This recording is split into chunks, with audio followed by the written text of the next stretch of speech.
Have you ever thought about growing ornamental grasses? If not, in this video, I'm going to give you 6 reasons why I love them so much, and hopefully I'm going to help you fall in love with them as well. Number 1, they are incredibly easy to grow. There's no pruning, there's no deadheading, there's no shaping, there's no mulching. You don't even have to fertilize them if you really don't want to. The only thing they require is a little bit of water, and there's a grass for almost every soil type. Number 2, as you can see, they add beauty and grace, the slightest movement, and you get this incredible dancing foliage. I have them sprinkled around the garden. I'm probably going to end up adding more. Number 3, they add texture. You can see how beautifully they can complement boxwood, camellias, anemones, and ferns.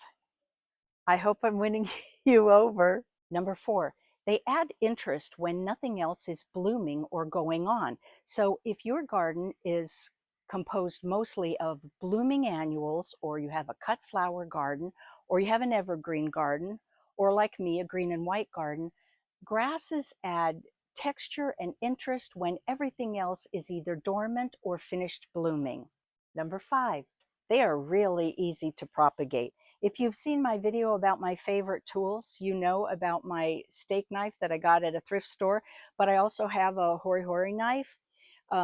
This sometimes can be a little overkill, but a steak knife, anything you have to cut the root ball in half, you can either pot them into different pots to make 2 plants out of one, or when it gets too big for the pot that it's in, you simply take it out of the pot, cut the root ball in half, knock off a little bit of the soil, and repot it into a bigger pot, but put those 2 root balls on each side of the bigger pot.